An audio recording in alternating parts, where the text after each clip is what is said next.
I put on my little hand puppet. I don't want to be naked. That would be scandalous. All right.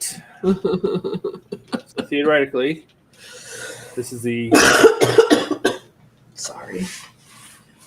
I'm trying to mute myself. Ah!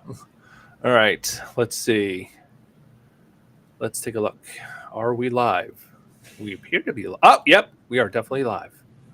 Woo! Hooray, it worked. This is the second time we're doing this, so, just making sure I did it right. Woo. Very exciting. I should also be on YouTube, but literally not one person tuned in on YouTube last time, so whatever. I guess that'll take time to build our massive, massive YouTube following. Oh my God, Nathan would be so excited if we got a YouTube following. Oh my God. That and TikTok. Someday we'll be famous YouTubers and TikTokers. Yeah. Well, don't worry, everybody on Substack. We won't forget you when we're huge popular TikTokers and YouTubers. We won't forget all the little people on Substack when we're going on to fame and riches. Yeah, our faithful audience who tunes in every week to listen to us. All 120 of you. Hey, we've had like 300 people on our live. Hi, Sandra. Oh God, that Florida woman rants is in the audience again. Ugh, God. Everybody, you'll have to forgive me this week. I'm gonna try to mute my mic when I have to cough. Unfortunately, tiny Mr. Florida woman is trying to kill me. He's actively trying to infect me with the plague, I think. My doctor told me yesterday that she was concerned I was going to develop pneumonia. Damn! I was like, that's unfortunate. Just straight up trying to murk you there. Definitely trying to murk me. I'm taking, what is it called? Tassalon pearls right now. It did help me sleep better last night. You have no idea what those are. They're like cough suppressants. I've never even heard of that. Yeah, they're cough suppressants that come in like a pill form. Because I haven't been able to sleep. I took my uncle to Moffitt Cancer Center yesterday, and I told him, I was like, I don't think I'm going to go into the cancer center. I just think that it would not be a good thing if I'm trying to kill the cancer patients with my whatever I have going on. And he was like, no, just put a mask on. You'll be fine. I was like, no, thanks. I'm just going to go to my kid's apartment, he lives 4 minutes away from the cancer center. And then I just sat at his table for 2 hours. That works. While he ignored me because he was studying. What a fucking loser. What a nerd. What a nerd.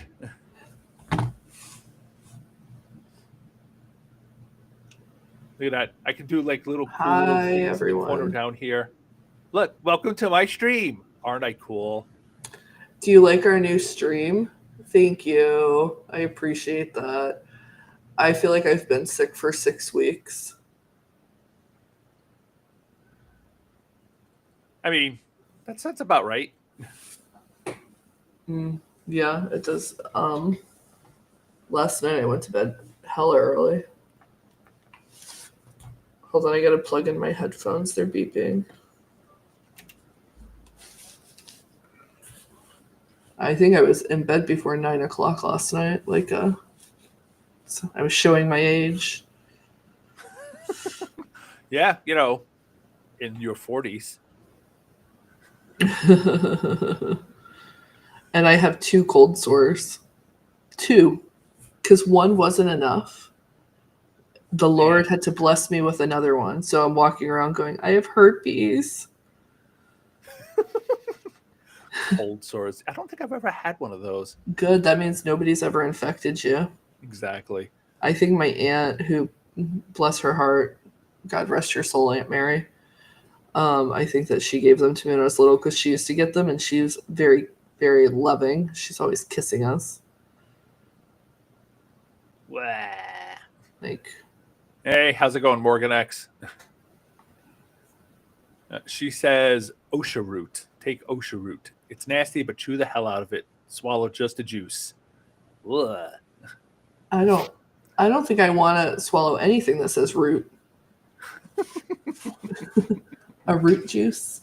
I am Groot. Anyway. Do they sell that at Fresh Market? Oh no. I don't mean to laugh. I'm so sorry, Elaine.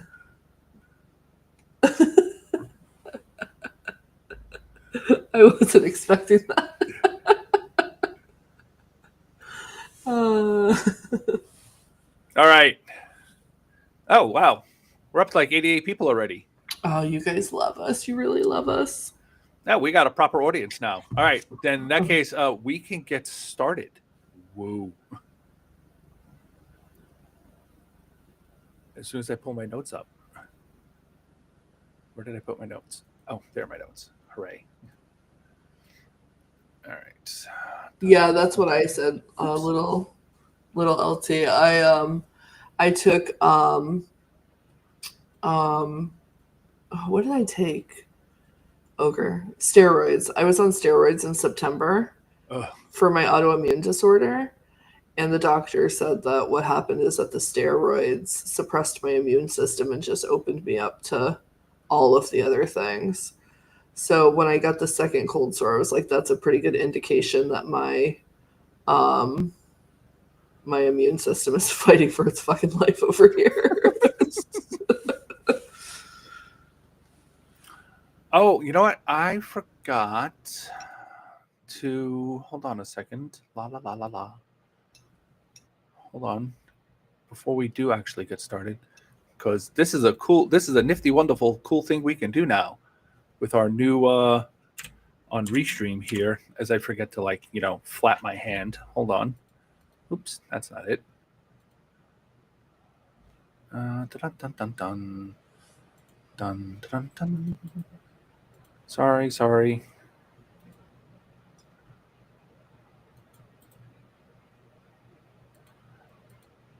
Humor me for a second.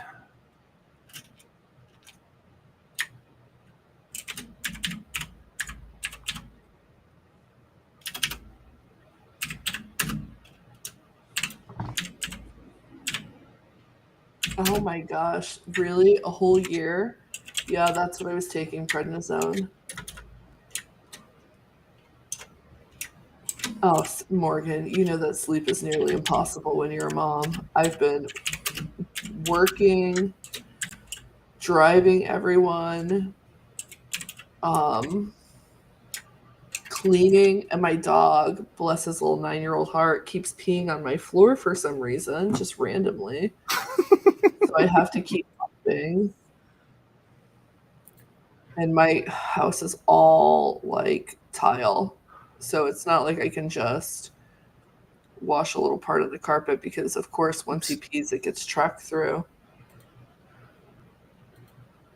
Sleep apnea sucks. I think I might have sleep apnea because my son says that I snore so loud that I kept him awake.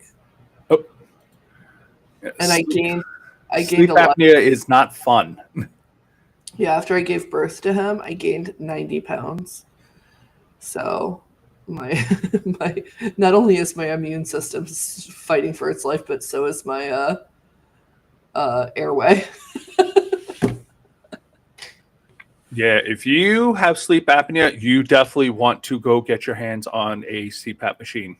I have one upstairs. My brother has one from the VA. Right, but you need one. I know. It has to be optimized for me. Yes. I know. And that's you definitely do not, because once you slept with one, you're like, oh, so that's what it's like to sleep properly. I forgot. And I cannot sleep without one, like at all. Like it's impossible for me to get a full night's sleep. Like I can't go to sleep without it. Like I will doze off, but then I will wake up choking because, well, sleep apnea. Really, even after you lost all the weight? You know what it is? Once you know, when you don't, when you haven't, when you don't have the machine, right? And you haven't slept with the machine, you don't know that you're sleeping, that you're choking in your sleep. You don't really recognize it. But once you are no longer doing that, you immediately recognize it when you do. Really? Like once it stops and you don't sleep with the machine, you immediately like I'm choking. I'm no longer breathing and you will wake up immediately, which makes it impossible to sleep without the machine. I'm not surprised that you're having long-term issues from COVID because that has messed up a lot of people. Oh yeah, I'll try. I'll figure out the sleep apnea thing. I when Donna took me on my 40th birthday trip to Savannah, I woke up in the middle of the night. I looked over at her and she's crying on the bed, and I go, "What's wrong?" She goes, "I just want to sleep." She's like, "You're snoring so loud." I was like, "Why didn't you wake me up?" And she's like, "You sounded like you needed it." I was like, "Oh, damn it." Yeah, no, you definitely should do that because it's super, super bad for your body. It's super, and it's so bad for you. It does terrible things to your blood pressure. It's really, Uh, really bad. one more thing that little child has given me. Yep. I mean, mine's not nearly as severe as it was. Like I had to cut the settings in half once I lost the weight, but I still have to have it. So, all right, let us get started. It is 10 after. Okay, go ahead. This is the Opinionated Ogre Podcast, your weekly rampage through current events with a little snark, a bit of foul language, and a lot of strong opinions. There are new episodes every Thursday, and they're not safe for work or polite company of any kind whatsoever. I am your podcast host, the Opinionated Ogre, and this is my co-host, the very sleepy Florida woman. Hi, Florida Hi. woman. Hi, everyone. I literally just had a panic attack because I'm working in front of two screens, and I couldn't find my window. It was like just us talking. I thought it was Substack. I couldn't find a recording window. Okay, I'm good now. You good? You good? Yeah, I'm good. Okay. All right, here we go.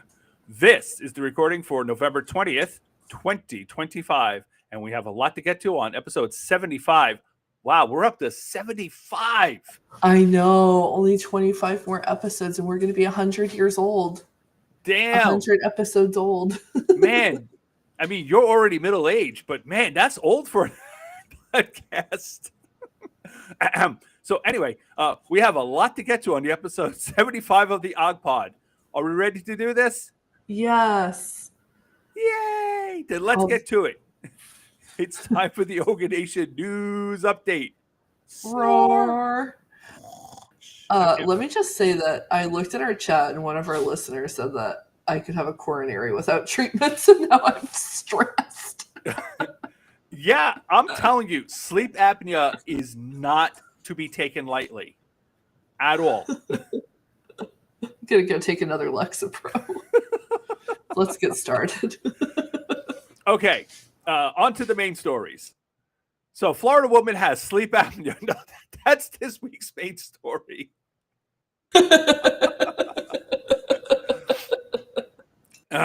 Anyway, all right. So this week we do not have a weekly Epstein update.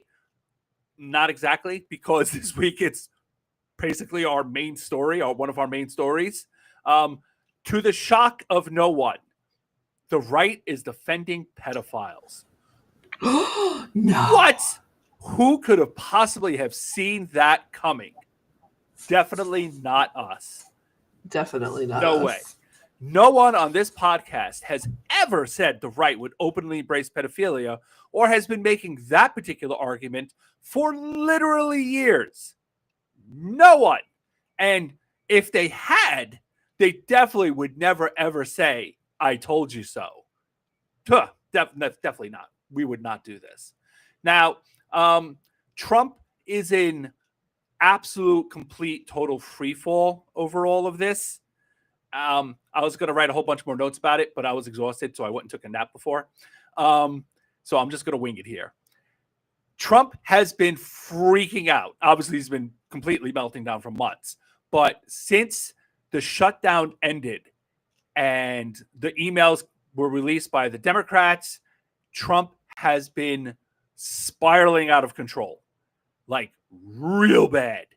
The more people ask him about it, the more pissed off he gets, because they kind of thought this was over with for some reason. I don't know why they thought it was over. I have to imagine it has something to do with them living, the White House living in an information bubble, right? Oh yeah, 100%. It has to be that. They live in a Fox News bubble, and Fox News does not talk about Epstein. So they just assumed the story was over. But out here in the real world, it's far from over. I mean, we're not the only people talking about this, right? This is not just, I mean, they keep screaming it's a Democratic hoax, it's a Democrat hoax, it's a Democrat hoax. We're not the people pushing this the hardest. I mean, we're pushing it hard. Magaland really, really wants to know about this badly. And, you know, as we keep mentioning, Republicans made this a central premise of their ideology for years. And now they've got to do something about it. And it's not our fault that they did that. We're just we're picking up that ball and we're running it back to their own end zone. See, I made a football reference. Cool. Oh, I'm so proud of you. Yay! I'm a big boy. So, oh my God. So yeah, no, it's insane, right? He's just been screaming at people, and yeah, he literally was to the point where his voice is hoarse because he's screaming at people. A reporter was asked, and she asked him in rather politely, like, you know, she wasn't like rude, she wasn't obnoxious, she wasn't like, you have to answer, right? She asked it in a very neutral tone. Oh, she was super polite. Yeah, right. Because, you know, when I read about it, I was like, I mean, was she abrupt about it? Was she like, you know, pushy about it? And then I listened to the clip and I was like, no, she was pretty standard, not even standard, just very, hey, blah, blah, blah, this and the other. Can you tell us? And Trump lost his fucking shit over it. I'm not going to play the clip because honestly, you don't need to hear him. I mean, he really is. Morgan X just really, she uses the right word. He's decompensating. You know, that's a word I picked up from Criminal Minds, the show about serial killers.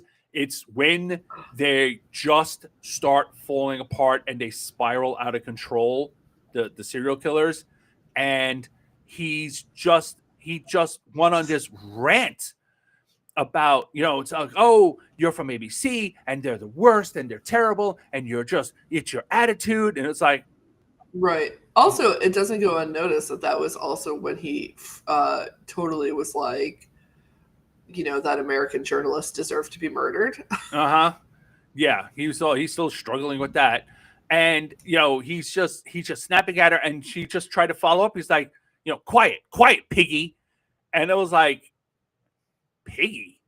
And, you know, the shameful thing about that is none of the other reporters spoke up. And what was really weird about that, it's like, I saw a picture of her. It was like, okay, she's fucking gorgeous. And does not appear to be an ounce of fat on her. So what is he even talking about? It's like, if, you know, she's calling me piggy, it's like, well, at least I'm overweight. But what is he fucking talking about? He's just completely spiraling out of control. He's just having a complete nervous breakdown. Now, of course, the right is spiraling with him, or at least some of it is. because the dear leader's in trouble, so they're trying to race to his rescue. So Megan R. Kelly, because that is now her name forever.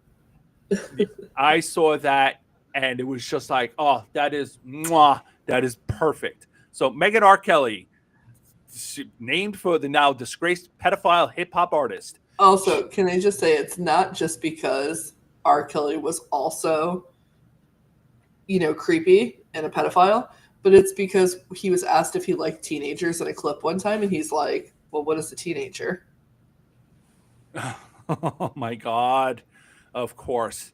So she dove in head first into this when she argued out loud that Jeffrey Epstein wasn't like a real pedophile because he only liked, super legal 14 and 50-year-old girls. And you really, all right, I'm going to play this clip because honestly, you have to hear it or see it to really believe it. So I'm going to play this. So give me a second here. La da da da da. Let's get this on the screen. I forgot I could just set this up beforehand with this one. This is different. This is different than the other program. Damn. That's exciting. Yeah. Well, I'll remember that for next time. I promise. All right. Let's see. Screen share. Dun, dun, dun, dun.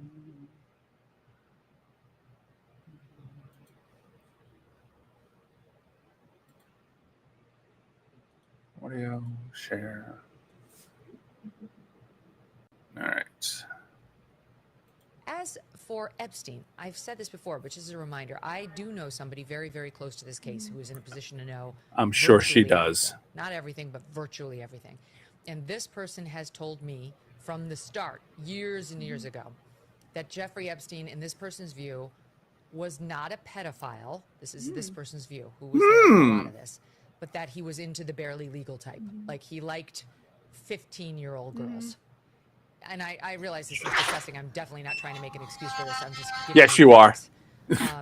That he wasn't into like 8-year-olds, but he liked the very young teen types that could pass for even younger than they were, but would look legal to. What the fuck is she even talking about there? First of all, if you are 14 and you look very young, then you can't pass for legal.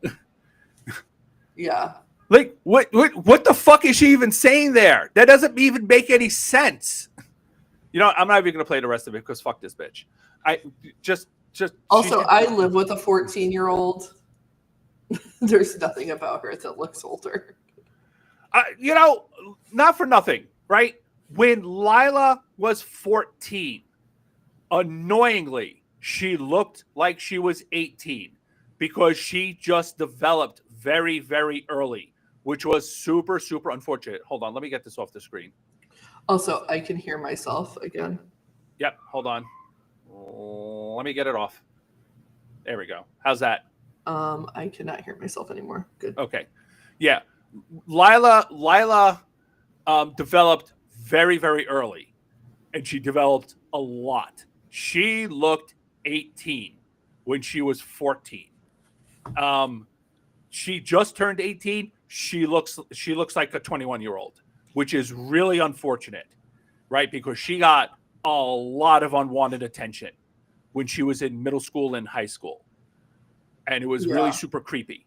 That happened with my goddaughter too. She looked older than she was, and I hated it because people would look at her and it pissed me off. Yeah. So, fine, sure. But that is not at all what she just said. It's like, when they looked younger, but they could pass for older. And it's like, that's not how that fucking works. No, and the thing is like, I think she might have been trying to say that, but she failed. And she failed. And then she said the quiet part out loud. Yeah, exactly. So now Megan R. Kelly, she has a 14-year-old daughter, right? So a few things here. And I think CPS should be called to make sure she's safe. Kelly made the exact opposite argument not long ago when she was mad at people for defending creepy sex predator Russell Brand for having sex with 16-year-olds. Okay? So, suddenly it's okay. Finally, and this one, again, this is super important. 15 is not barely legal. It's illegal everywhere's in the United States. No, it's so. I mean, that is not what the phrase barely legal means. No, it means 18. Right. That means they're just like Lila is quote unquote barely legal because she just turned 18 last week. That's what that phrase means. Right. And can I tell you a story about normal people? So this is really fast because we don't want to run too long, but a couple of years ago when my cousin was here, the one who always destroys my liver when she visits, we went to a bar, and then when we left the bar, we still want to go hang out, so we went to a strip club. Well, we got to the strip clubs. I was with my cousin, my husband, my best friend, everybody, a whole group. And we're standing there, and my best friend and I looked at each other, and we were like, oh, these kids look like our kids' age. Like, these girls look like our kids' age. And it grossed us out. Like, I looked away and threw my ones that my cousin's husband gave me onto the stage, put the rest in my pocket so I could have a nice breakfast the next day. And I was like, I'm ready. Because I was so creeped out by the fact that they were 18, but they looked so young. I was like, oh, this is not enjoyable. Yeah, exactly. It's like, why would you even be into that? It's like, I'm not here to look at kids. I would want to see an adult. Can somebody find me a strip club with mature strippers, please? Now, it's important to understand that this redefinition of what an adult is, this has been a long-term project of the far right. And they've been at it for years. And I've been writing about it for years. Republicans keep quietly trying to do away with age of consent laws or quietly resisting raising the age of consent to 18. And the right fringe has been completely taken over by pedophiles, loudly advocating for sex with 14-year-olds to be legalized. And I've been writing about this for over and over for several years, at least, that this is going to become a mainstream position of the GOP. And now, here we are. This is what that looks like. And Trump is not the cause of it. He's just like the inherent white nationalism and fascism of the right. Trump is bringing the right's disgusting predilection for child rape to the surface for everyone to see. He didn't cause it. He just made them show it. However, not all Republicans can cross that line. And that's why the girls are fighting. Breaks my heart. Marjorie Taylor Greene has been going at the Republicans for a few weeks now. And we've talked about this on a previous episode.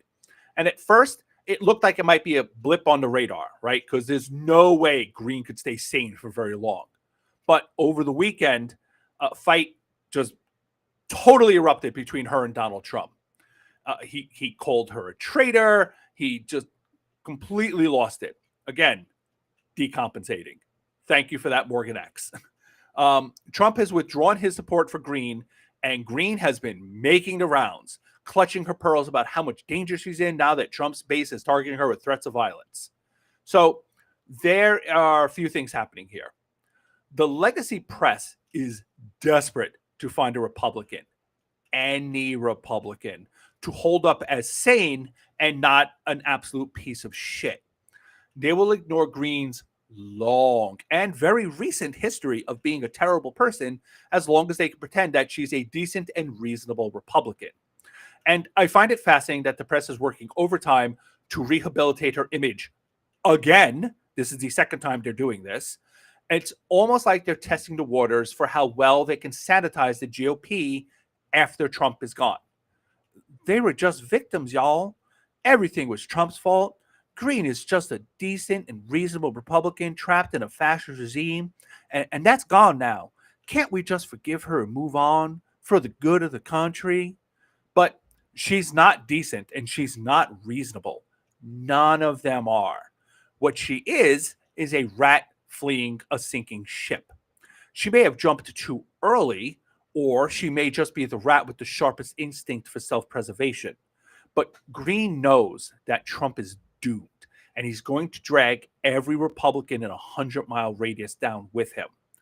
There's no way to launder pedophilia into the mainstream right now. The groundwork has not been laid in the slightest. It's a cancer eating the party, but they have done nothing at all to normalize it with the public or even with their base. They've inexplicably done the exact opposite, and now Green is getting off the Trump-tanic. She wants to keep her job, and we're almost certainly going to see an awful lot of other Republicans following as Trump continues to wildly flail about, trying to make his Epstein problem disappear and fucking it up as much as humanly possible. Yeah, I also think that Green has bigger political ambitions, and this really is nothing more than her trying to like repair her image so she can appeal to a much wider voter base. I don't buy her shit about denouncing QAnon either, and like suddenly realizing that she's been a piece of shit for years and apologizing because she knows what it's like to get threats now. Fuck her. Oh yeah, no, she definitely wants to run for the Senate, and you can't run for the Senate and be a hardcore QAnon. You just can't. And she's what? She's Georgia, right? Right, Georgia. And Georgia's kind of shifting blue. Yeah. It's shifting.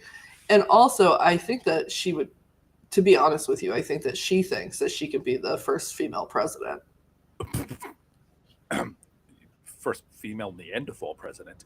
Anyway, now, yeah, if it wasn't for the whole Epstein thing and Trump falling apart, she would still be fully on board the Trump train because she supports Project 2025 and Republican fascism, all of it.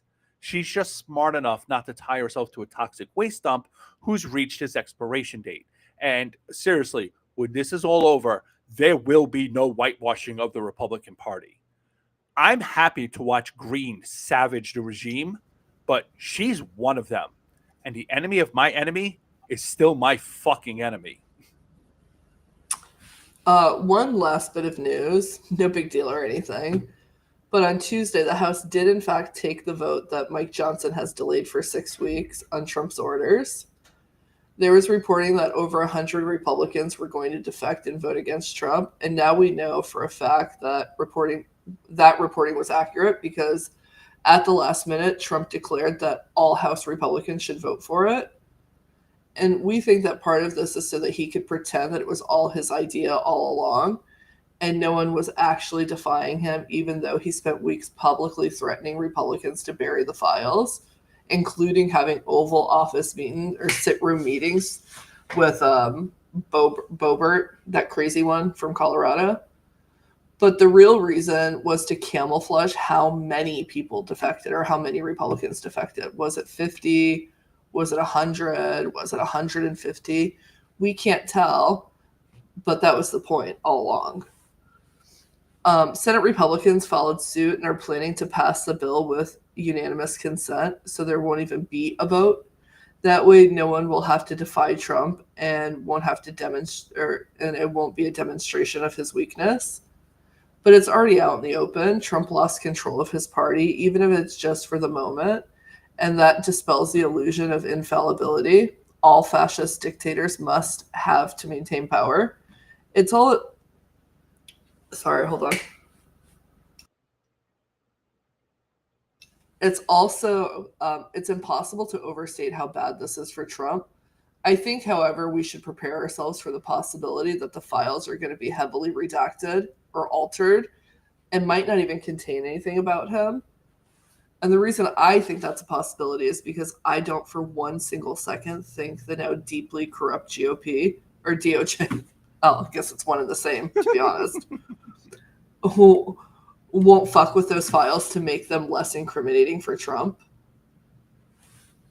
And you know, yeah, pretty much. They're definitely going to they're going to find some way not to release the files, or they're going to release like a fake version of the files, and anything that gets released that isn't fake, they're going to be like, well, that's the fake one.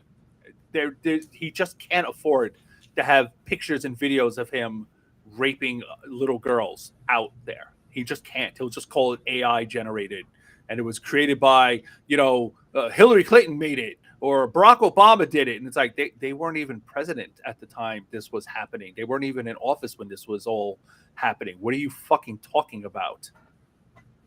Also, the messaging on the right now is,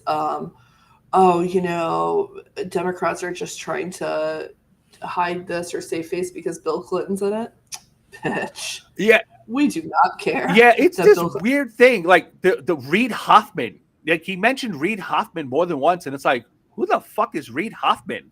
And Larry Summers. Like, bro, we do not care about Larry Summers. We do not care. We don't care about Bill Clinton. We don't care about any of these people. If you are a pedophile or you have covered up pedophilia or sex trafficking, fuck you, go to prison. No stops. And they really do think like if they can, pull out and like, we got a bunch of Democrats in here. That means that you'll fight to defend them, and then we won't have to do anything about Trump. It's like, wow, you are wildly misreading that room. It's like we're gonna be like okay, we are not the same. Yeah, it's like, okay, listen, I'm gonna drive the bus and run them over, throw them under it, and then we're gonna drive that bus right at you next. So right, exactly. Yeah, that road is going to be paved with the bodies of all the Democratic pedophiles in there, and it's not going to protect you at all. I don't know why you think that's going to work, but good luck with that, buddy. Yeah, we're all protecting Larry Summers, bro. We think that Larry Summers should go straight to jail from those emails. Yeah, seriously, it's like he's a creep. Why? Okay, but hang your hat on that one, buddy. Yeah, exactly. Well, in other explosive news, pun very much intended. An aircraft carrier arrived off the coast of Venezuela over the weekend as the president of peace prepares to invade a South American country for the first time in decades. Remember, Hillary the Hawk, Donald the Dove. Right, yeah.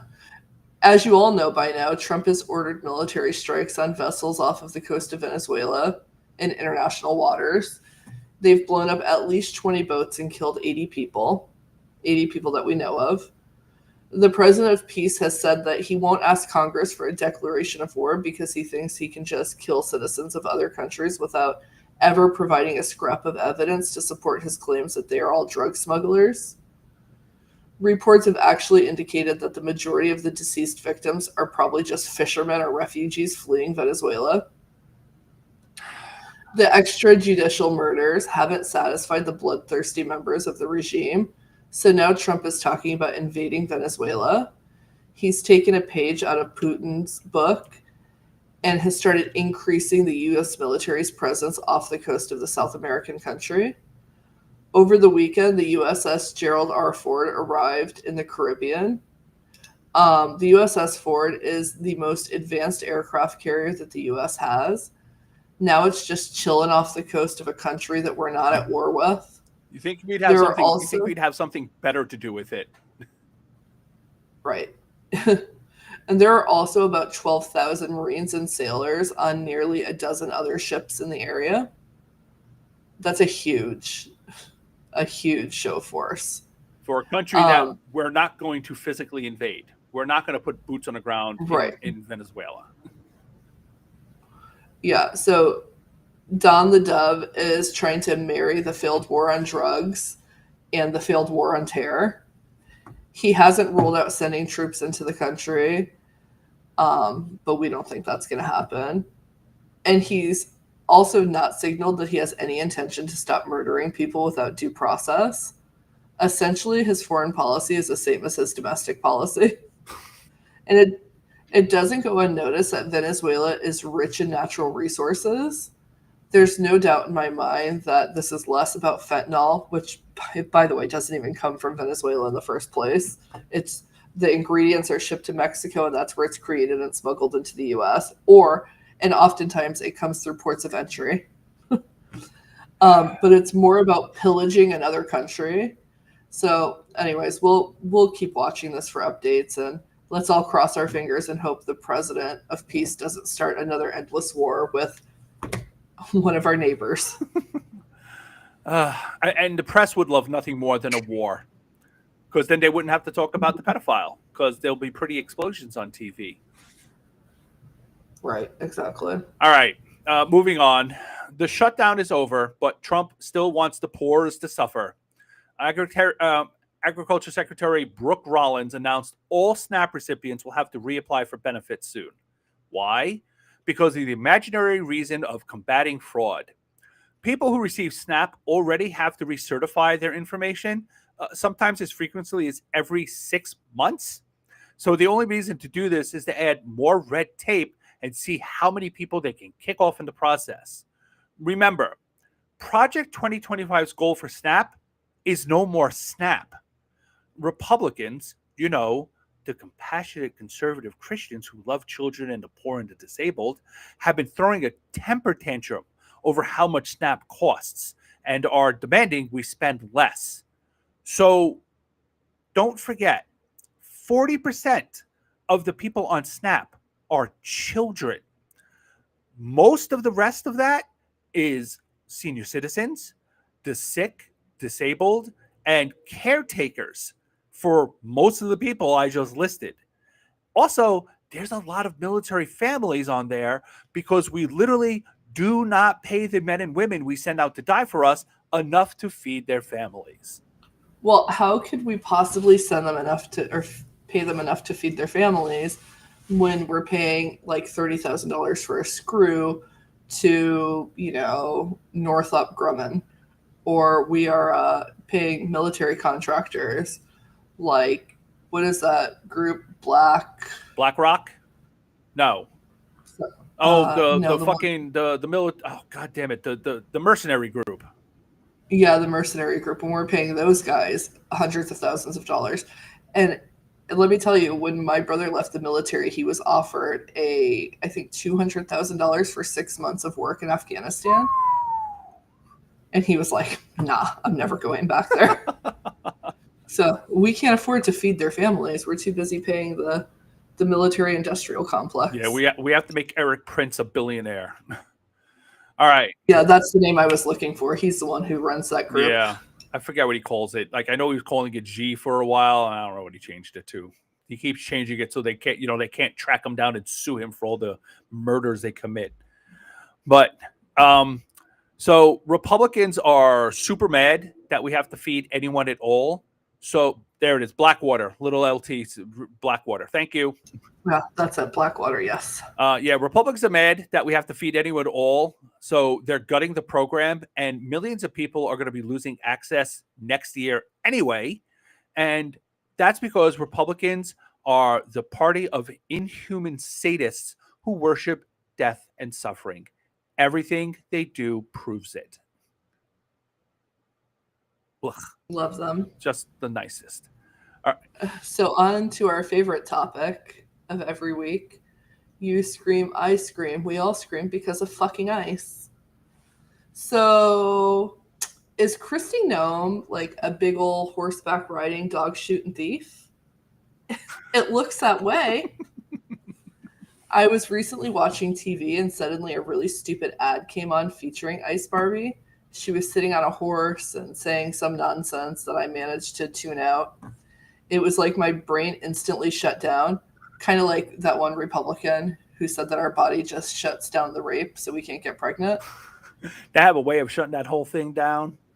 Yeah, they've always shutting that whole thing down. That fucking moron. But anyways, my brain actually did shut down Kristi Noem as soon as she started speaking.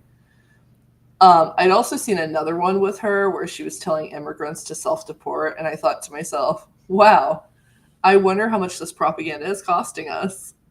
Well, now we have we know now, and surprise, I could feed and insure a whole lot of kids with the money that she's wasting on these fucking ads.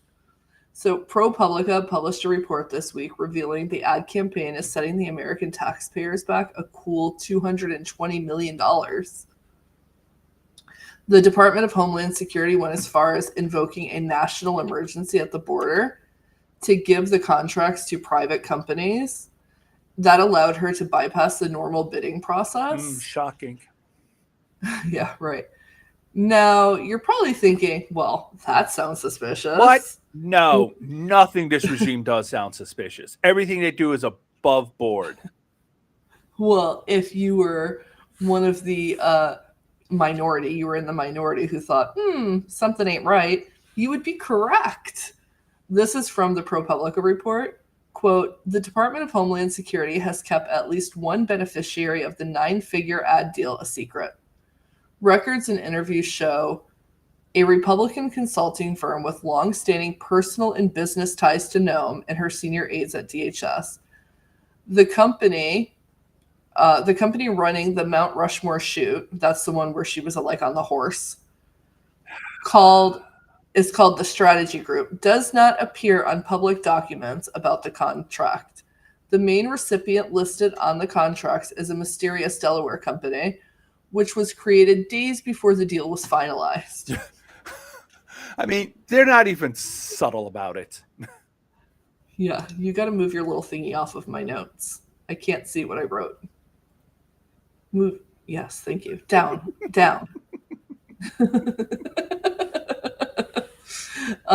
No firm has closer ties. Stop it. This is ignore us.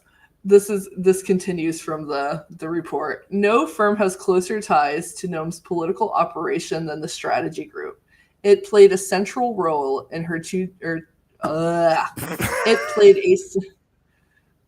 That wasn't my fault. I'm innocent. It's because I'm laughing. No firm has closer ties to Noam's political operation than the Strategy Group. It played a central role in her 2022 South Dakota gubernatorial. Oh my fucking god! Not South Dakota. Yeah, that'll be the new state they create so they can get some more senators. It played a central role in her 2022 South Dakota gubernatorial campaign. Sounds like a recipe for kickbacks, doesn't it? I'm not saying that she's a thief, but I am saying that she's thief-shaped. Remember when Republicans tried really hard to make the Biden crime family a thing? That was adorable, wasn't it? Weird that they don't seem at all concerned about the Noam crime family.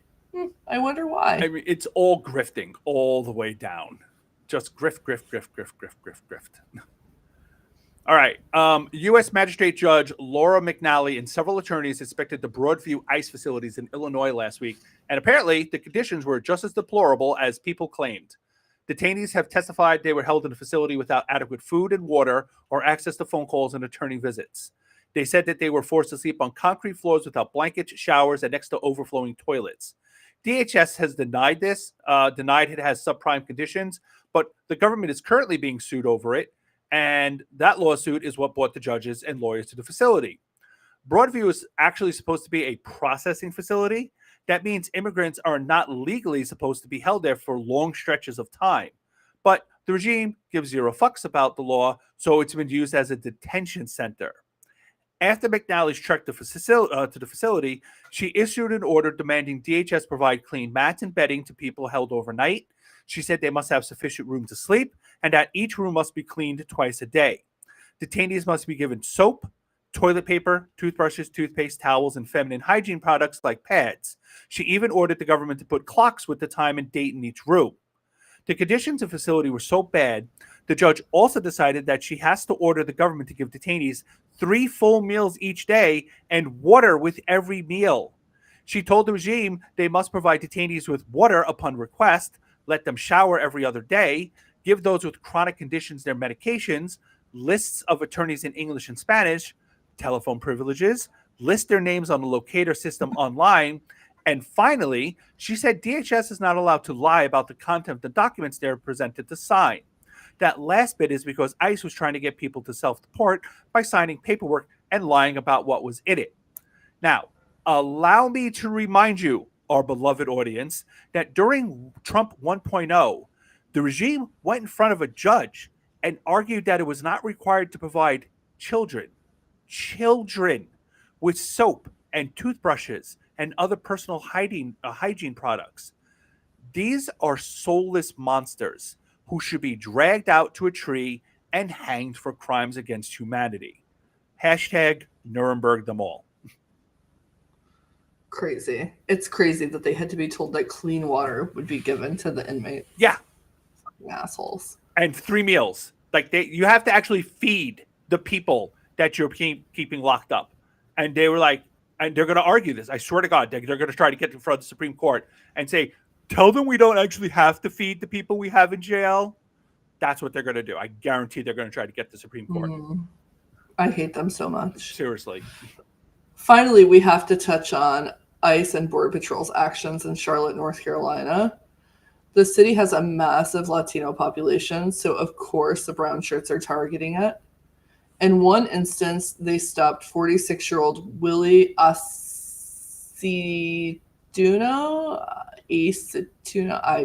I'm so sorry, Willie, if you're listening to our show. Aceituno? Forgive me. Aceituno? That sounds right. We're just going to go with that. Go. Or maybe I'll just call you Willie. He was stopped while he was going to get breakfast on his way to work. He was stopping to get breakfast on his way to work when he noticed a bunch of Hispanic people running. He told the media that a bunch of vehicles suddenly stopped and boxed him in. And he started speaking to an agent to try to distract them, or to try to distract him so that the other Hispanic people in the area could get away. After about 15 minutes, he was released, and he continued on to the drive-thru to get food. He must have been really hungry. I would have had an anxiety attack after that. Willie claims that after he got his food, agents boxed him in again and ordered him to open his window or they would break it. He said that they broke it and then forcefully removed him from his vehicle, threw him to the ground, and injured him. He told the agents he was an American citizen, but said that they didn't believe him and asked him where he was born. And then they put him in the back of a car, and he was eventually released when he showed them that he was, in fact, a citizen and had a real ID. This is the kind of shit that the Supreme Court allowed when they used the shadow docket to give the Trump regime authority to use race as a probable cause to stop people. And it's unconstitutional as fuck. I should also note that 20,000 kids didn't go to school this week in Charlotte. Why do you think that is? Thank you, Brett Kavanaugh, because these are Kavanaugh stops, right? This is what their unofficial name is now, because he's the one that said, well, it's no big deal. I hope you, Brett Kavanaugh, drink a lot of beer one day and go for a nice drive off of a cliff. Ahem. Thank you. All right, time for our headlines for short attention spans. You're like the anger translator.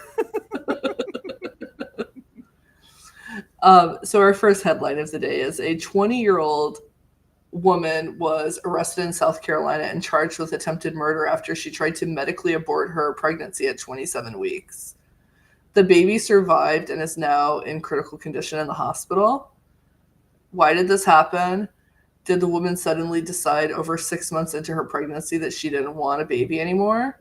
I guess that's possible. She could be a horrible human being, but it's far more likely.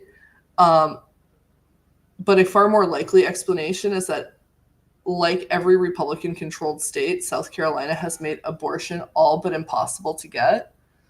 And she spent weeks and months trying to get one until she was left with no other options.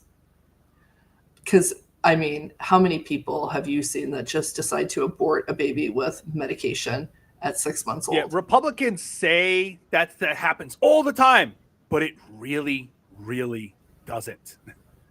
No, I mean, I've heard of men giving their girlfriends abortion medication when they're far along.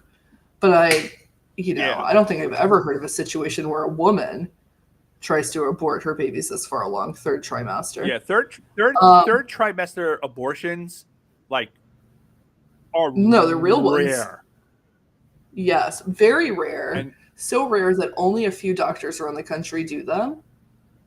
And they're very complicated, and they're very, very, very expensive. And they're rarely done voluntarily. I don't even know how many are actually done voluntarily. Generally speaking, they're done because there's something unbelievably wrong with the pregnancy. Yeah, and we mean voluntarily, like these are women who are pregnant who wanted their babies and then something went very wrong. Yeah. But anyways, this is just our theory.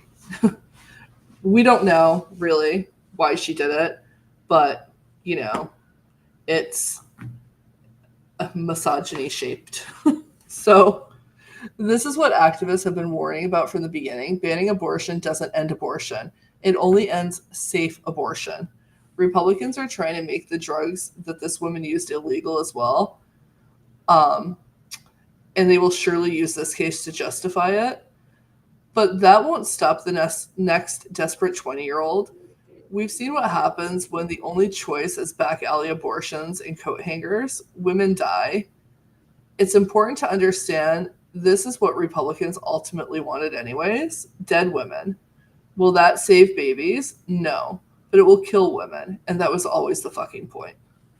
All right. Now, after claiming there was no affordability crisis in America, President Art of the Deal announced that he was going to remove tariffs on beef, coffee, and tropical fruit to try and lower grocery prices, which is so weird because he spent months insisting that Americans don't pay the tariffs. Foreign governments do. And when a member of the press did their job and pressed him about whether his economic policy had increased prices, Trump made a huge mistake and accidentally told the truth. I say they may, in some cases, have that effect. In true Trump fashion, though, he contradicted himself a few days later and posted nonsense on True Social claiming affordability is a lie when used by the Democrats or by the Dems. It is a complete con job, Trump wrote. Thanksgiving costs are 25% lower this year than last under Crooked Joe. We are the party of affordability. The AP reported grocery prices are up 2.7% from last year. Now, by the way, the regime tried to claim at one point, and the story keeps changing, so who knows what lie they're using now, that tariffs were to force companies to move their production here, manufacturing here. When people kept pointing out that you cannot grow bananas or chocolate in the United States, so why were we putting tariffs on bananas and chocolate? The regime just yelled and changed the subject because they're fucking morons. Yeah. And the bananas that we do grow here in Florida are gross. Yeah, they're not like the bananas that you buy and eat in a store. They're like used for cooking, or they're not like regular. No, they're like tiny. They look like chodes. They're like really small. A micro penis. Oh, they look like Trump's penis. A resident of Washington State has received a preliminary bird flu diagnosis. Hooray! The patient, maybe that's what I have. The patient is an older adult who lives in Grays Harbor County. They were hospitalized in early November with respiratory distress. Oh, maybe it's because I eat a lot of chicken. A high fever and confusion. The Washington Department of Health. Part, right? That's true. That's true. No lies told. The Washington Department of Health issued a news release confirming the resident is hospitalized and receiving treatment. The Washington case is the first human infection in 9 months. They say that the risk to the general public is low and officials are investigating the source of the infection. There's currently no evidence of human-to-human transmission. Bird flu is really concerning because if it does mutate just enough to allow it to be transmitted via human-to-human contact, it will make COVID seem like a cakewalk. We've talked about this multiple times on the show. Can't wait. With Secretary Whaleblood in charge, we don't exactly have confidence that the federal government will handle it properly. After all, he has already suggested that bird flu should spread unchecked. In other words, he thinks it's a good idea for the disease to have the space to mutate freely. Good luck, y'all. Yep. Well, have fun. Go get a plastic bubble. Live in it. All right. So, way back at episode 50, way back, we talked about the idiotic attacks on Miss Rachel, a very popular children's entertainer on YouTube. Well, the idiots are back at it. This time, they're accusing her of mainstreaming anti-Semitism because their big bad Glamour magazine made Miss Rachel one of their Women of the Year. And well, we can't have that. The problem, you see, is that Miss Rachel keeps calling for people to care about the kids in Gaza. She doesn't denounce Israel or curse the name of Netanyahu or rail against the far-right government that won't stop bombing civilians. She avoids the politics of it and keeps calling to save the children being killed and starved. And this is somehow anti-Semitism. Now, as a Jew, I need to be really clear on this point. The people doing this, the people screaming that she's anti-Semitic, are going to get Jews killed. Anti-Semitism is very real and very much on the rise again. Using accusations of anti-Semitism as a shield to deflect legitimate criticism of atrocities means that real anti-Semitism, the kind hurled at us by the far right and the alt-left, will spread like a cancer. And by the time Netanyahu's murderous regime is done killing everyone it can, the word anti-Semitism will mean nothing. And it will be open season on us, and no Jews will be safe anywhere, not even in Israel. So Miss Rachel isn't the problem. You are. Shut the fuck up. Okay. And that's it. That's my rant for the week. Also, isn't it weird to have somebody say save the children and actually mean it? I know, right? Jesus. Here in the United States, I mean, is that even a thing? No, don't be silly. I mean, we actually have a regime ripping people out of their homes. So and torturing children while also and defending pedophiles while screaming save the children. Right. Remember last week when Donald Trump promised to send $2,000 to every American to try to buy midterm votes? Well, guys, you'll be really, really shocked to know that you shouldn't hold your breath. Treasury Secretary Tom Best. Oh, fuck. What is going on with me? It's the bird flu. See, confusion. Yeah. Treasury Secretary Scott Bessent appeared on Fox Business last Sunday and admitted that legislation would be required to send checks to families. What? No, weird.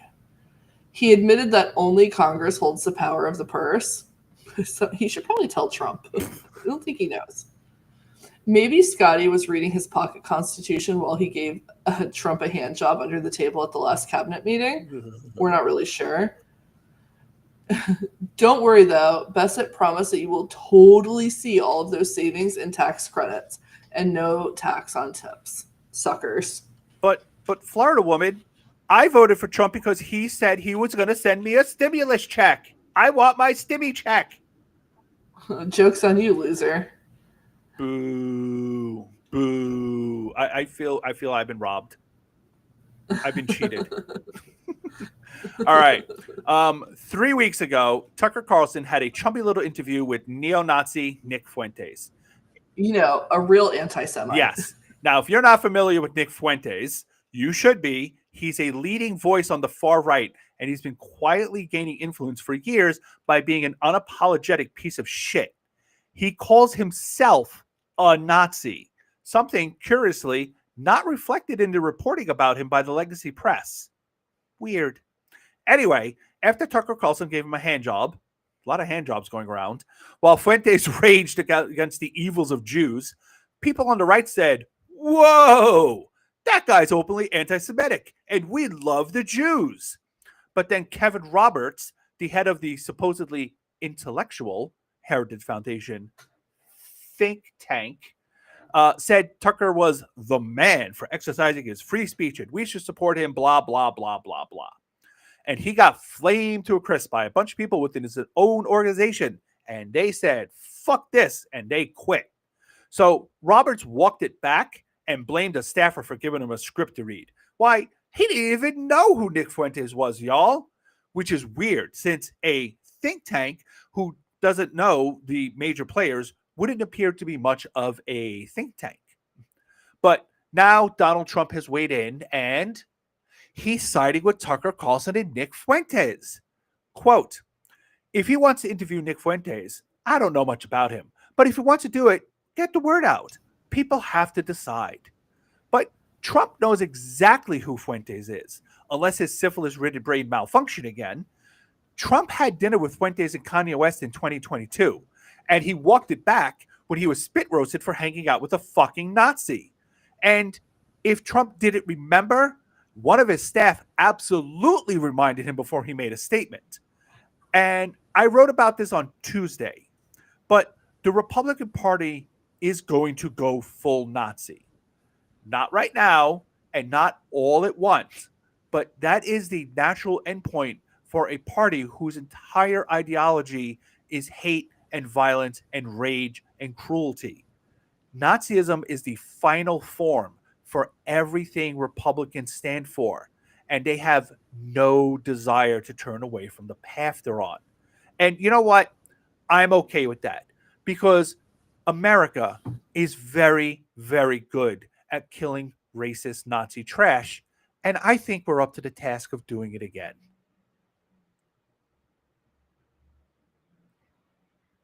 Sorry, I was coughing.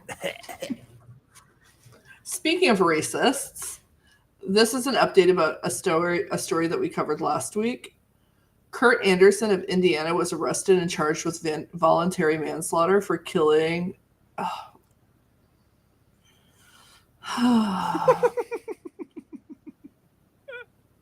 Want to try again?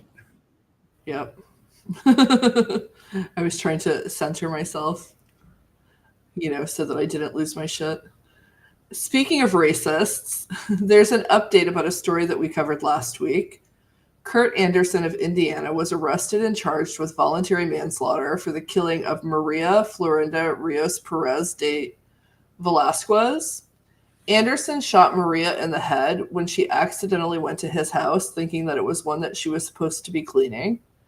He never bothered to open the door and speak to her. He just blindly shot through the door, killing the mother of four. Anderson is being held on no bond. One wonders if the arrest was because the police thought it was the right thing to do, or because the public was furious that Anderson hadn't been arrested already.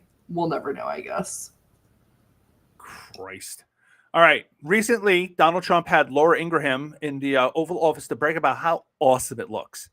If you haven't seen what he's done to the Oval Office, it looks like the office of a tiny man frantically overcompensating for how petty and overwhelmed he is.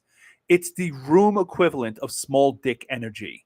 It's what white trash thinks important people want to see. And the worst part is that the wall trimmings that Trump is so fucking proud of, the stuff he won't shut the fuck up about and insist is all gold because big important people use gold, don't you know?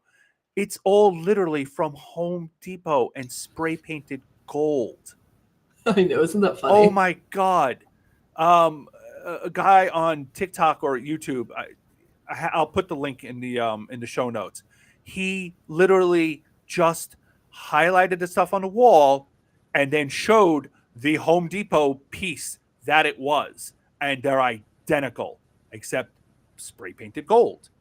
Now, we're the richest nation in the world. If Trump wanted real gold, it would be real gold. So either he authorized millions for renovations, because there's a lot of spray painted gold in that room, and he stole the money, or someone else told him it was old gold and they stole millions for themselves. And Trump is too fucking stupid to notice. It looks so bad. Oh my God, it looks so tacky. And if it was all gold, at least you could say, well, at least it's, expensive, but it's not. It's literally trailer trash. Ugh. Yeah, it's just, hey, don't be talking about people who live in a trailer. I didn't say nothing about trailer people. No, it's penthouse trash. Hey, I liked Penthouse. That was a good magazine. I read it for the articles, Oh my God, I forgot that was a magazine. Well, to wrap this up with some positivity, Duke Health researchers made a huge announcement this week with a groundbreaking breast cancer clinical trial. According to officials, a small group of women with breast cancer participated in a trial more than 20 years ago where they were given a vaccine to treat their cancer. All of those women are alive today. Not only are they alive, but they're thriving. The vaccine gave their bodies the vaccine allowed their bodies to make immune cells that recognized and fought their cancer. One of the participants, Lori Lober, told a local ABC affiliate that she was given only a survival rate of less than 3%. Like, that's crazy. Nice. So she decided to join the trial, and now she's been disease-free for 24 years. Nice. Doesn't that make you happy? That's a huge deal. If researchers can create vaccines to allow oh my god. Beam me up.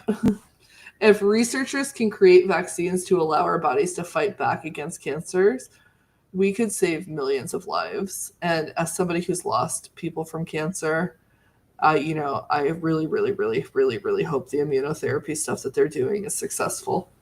Now, we all know the truth. Vaccines cause cancer. So this story is obviously fake news. Yeah, that's true. Well, RFK Jr. is saying that vaccines cause peanut allergies. So, I mean, whatever. Oh, fuck's sake. Is that his new thing?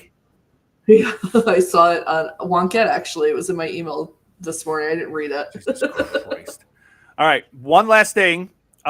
We reached our fundraising goal of $2,000 after I spent almost 3 hours streaming on Friday, begging people for money and talking the entire time. My throat was not happy with me, but we made it. And I'd like to give a shout out to all of the donors who gave money after last week's episode. So give me a second here. Let's see. Hold on. I gotta bring them up on the screen here. All right. So from after last week's show, we have Floyd Wetzel, Raquel Del Carmo, Susan Siegfried, Scott Reed, Anonymous, Frederick Pogue, the other football person. Oh, the Broncos still suck, but thanks for your money. Insan Tammy Allen, who dropped a whopping $250. Thank you very much. Wow. Susan Robsky, Tammy Swain, Barbara Ferrara, another anonymous, Cynthia Magno. I almost said Mango, but it is Magno. David Diaz, Molly Kennedy, Matt Jordan, Marie Cooey Strobel, another anonymous, Gilda Nettleton, Kyla Trowitsky. I'm sorry if I mispronounced your name. And I believe that is everyone. Yes, that's everyone that donated after last week. So thank you all. You are all heroes of the Ogre Nation. And I was very, very happy that we got to our goal and I could rest my voice. So woo. Oh, thank you. That's so incredible. You guys are amazing. We have the best audience. We do. Our audience is awesome. Just to rub it in the faces of the other participants from this particular thing, while some of them have larger, like they did more than $2,000. Most of them did it with bigger donations. Like they had people who donated like $1,000 or $500. We had the most individual donors. Oh, we're like the AOC of fundraising. Yep. We had like 30 something donors. Everyone else had like, 10 or 12 or 15. We had 30 plus of them. So we have the most donors because we're just awesome like that. Go Ogre Nation. Woo. Yay. So instead of self-care this week, we're going to do our favorite Thanksgiving recipes. Last year, we talked about our favorite recipes. I have no idea what we said. Yeah, I'd have to go back and look. I don't remember. Yeah, I don't remember.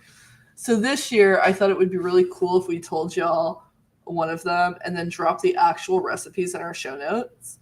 I'll let Ogre go first since he's been cooking way longer than I have. Now, just a decade cooking longer than the Thanksgiving person dinner. who's now in her 40s. So, No, I'm not in my 40s. I'm just 40. which is in the 40s. No. Yes. So anyway, Moving on. all right. I am going to give you something special here. So get out your pen and paper. We're still going to put in the notes, but I'm going to explain it to you. All right. So when I was a kid, there was no rice pudding like my Aunt Anna's. It was that good, and no one had the recipe. She wouldn't share it. And when I was an adult, I begged her for it, and she gave it to me. Just me. Even her daughters don't have the recipe. And she told me I couldn't share it until she was dead. Well, she's not dead yet, but she's so far into dementia. My Aunt Anna is long gone, and it's just a waiting game for her body to catch up now. So, to honor her memory, here is her recipe for tres leches rice pudding. Okay? I just want to say that I'm making tres leches cake for my oldest kid's birthday on Thanksgiving, but I wonder if he'll accept this instead because it looks so fucking good. It's so good. It's not complicated at all, but my God, it's so good. All right, here are the ingredients. It's super straightforward. One 14-ounce can of condensed milk. That's like the regular ones that you get on the shelves. One 12-ounce can of evaporated milk. Again, regular can. Don't get the skim milk. Just get the regular evaporated milk. 1 cup of whole milk. 2% okay. Skim, try not to. Lactate milk works just fine. You are using condensed and evaporated, so you're only going to get away with so much when it comes to lactate and, not having to deal with the lactate in the other. But you can use lactate milk. Try to use whole milk, though. Now, 1 1/4 cup of short grain rice. This part is super important. It has to be short grain rice, not medium or long. Short grain rice is sticky, and without it, the pudding is just loose and blah.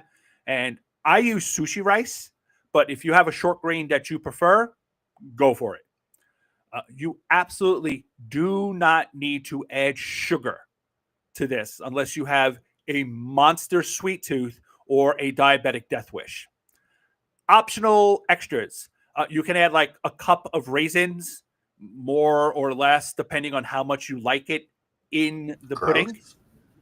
Yes, sorry. Art being, the condensed milk is sweetened. I don't know if they make condensed milk that isn't sweetened. No, it's all sweetened. Yeah, I think that's always how it is. Maybe not, though. Who knows?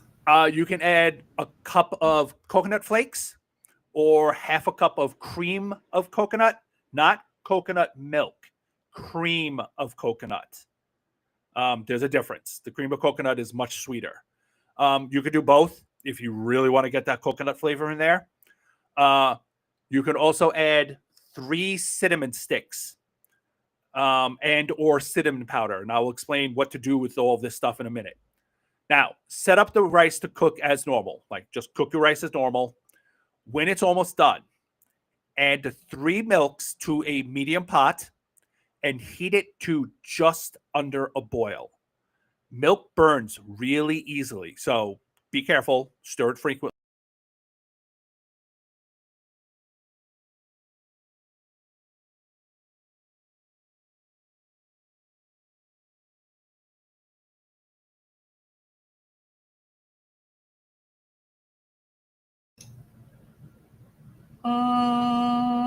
I can't hear you anymore.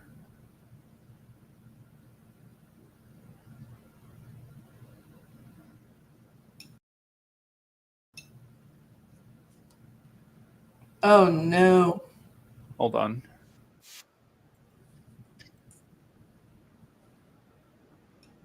The stream couldn't handle all this goodness. Oh no.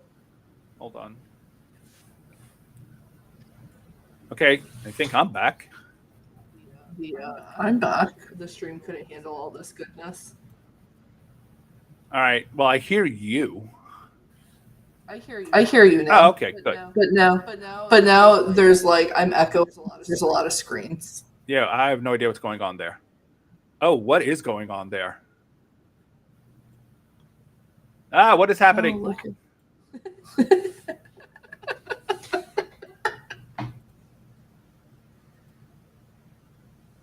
Wait, I think we're good now. Okay.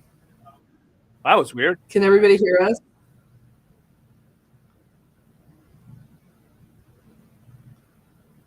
Oh, somebody says it's Cloudflare problems.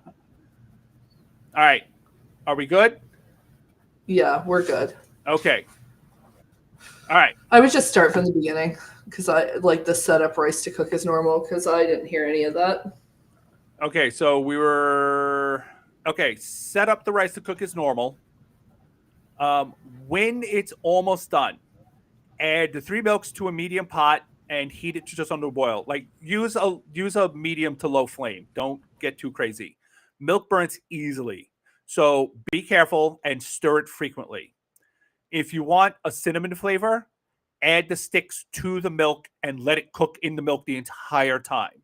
The flavor will release into the liquid. If you want coconut, add the cream of coconut when you put the milks together. The same with the raisins, so they get nice and plump. If you want to do all of it at the same time, go for it. That might be a bit much, but it's up to you. When the milk is just starting to boil, shut off the heat, add the rice, stir it up, and break up any chunks so it's nice and even. This is when you would add the coconut flakes if you're gonna use them. Leave the cinnamon sticks in if you're doing that. Pour the whole thing into a bowl or a Pyrex and smooth it out. Break up any last chunks because you want the rice to be, again, you want it all smoothed out and blah blah blah. It's going to be liquidy. Don't worry.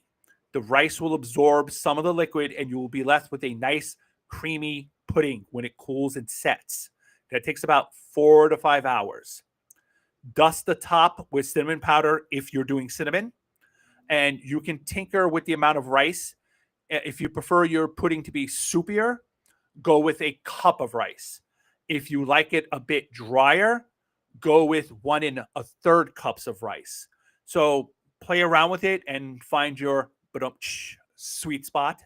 Thank you. And that's it. That's my Aunt Anna's Tres Leches rice pudding. It's very simple, incredibly delicious, very fattening. It sounds delicious. And actually, I've been wanting this recipe for years, but you wouldn't give it to me. Well, now you have it. Now I have it. So my favorite thing to eat on Thanksgiving is my grandma's stuffing. It's super simple and it's very, very Caucasian. And I say that it completely lacks seasoning. Like, my kid hates it, but I love it. I love it so much. It's just Jimmy Dean sausage, white bread, onion, celery, salt, and pepper. Well, because for white people, salt and pepper is a whole seasoning. So, whatever. So white. I literally used to wake up early on Thanksgiving morning and eat it out of the bowl before my mom shoved it inside the turkey. And she'd always be like, Florida woman, the eggs are in there. They're raw. And I'm like, I don't care. Give them to me. And now I'm a whole ass adult and I make her save some on the side so I can eat it before dinner. She brings it to my house and I sit there chomping on it in the kitchen like it's a damn deviled egg or something. It's very weird. But I have no shame. I don't care. I also think that I like this recipe because I never had the pleasure of meeting my mom's mom. She died when my mom was 16 years old. So I think it's cool that I have this really simple stuffing recipe that she made every year for her 9 kids. That's right, 9 kids, 7 boys, and then she had 2 girls. My grandma had 7 boys first, and then she was like, I'm going to keep doing it. Crazy. For punishment. But I think it's really cool that the recipe lives on even though she's been gone for almost 50 years. I am not going to tell you how to make it because you can just read my recipe the thing. But it's really easy, I promise. And Also, I just want you guys to please leave us your favorite Thanksgiving recipes in our comment section if you want to. You know. Ooh, maybe if you are having a feud with like your mom or something, if they're a Trumper, leave us the really good recipe, okay? The one that she doesn't want you to share. She doesn't want you to share, the one that she's like, you better take this to the grave. Hey, listen, you are flabbergasted by how much I disdain white people's taste buds. Listen, Robert, I love some white people food. I was in my kitchen last night eating boiled chicken with salt on it. Boiled chicken, no seasonings, just salt.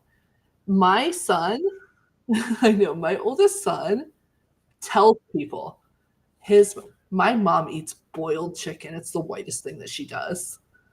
And I'm like, that is a crime against food. My mom, one time, she goes, Florida women, this is really spicy. I said, Mom, it has parsley in it. How? But boiled chicken. Oh my God, it's so delicious. I was eating it. I was eating that shit up last night. I got home from Moffitt Cancer Center. I'm standing in my kitchen. I was making chicken and rice. And you boil the chicken or whatever, and then she shred it. So I'm standing in there and I'm just eating the boiled chicken. I'm like, and I thought to myself, man, this is so good. I know. I just don't. It's the simple pleasures. So, Robert, don't think that I don't like a good white people food.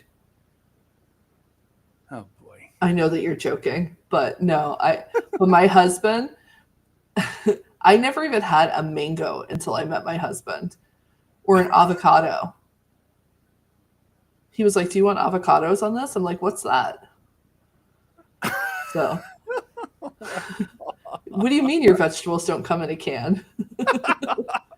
Can I just tell you also on the chicken thing? Last night when I was making the chicken and rice, which was bomb, by the way, bomb.com. I also made, and I'm not ashamed to admit it, but I made canned French style green beans with butter, and I was a happy girl. I know. No seasoning either, just the butter. So, I don't know. But I do have 3 spice cabinets, so give me a break. Anyways, enjoy our Thanksgiving recipes. Please give us yours. The whiteness. I know. I'm telling you, boiled chicken just hits. The whiteness. I know. I don't know.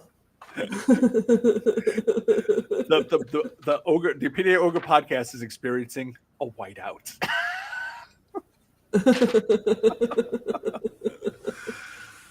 Okay, guys. All right, let us wrap this up.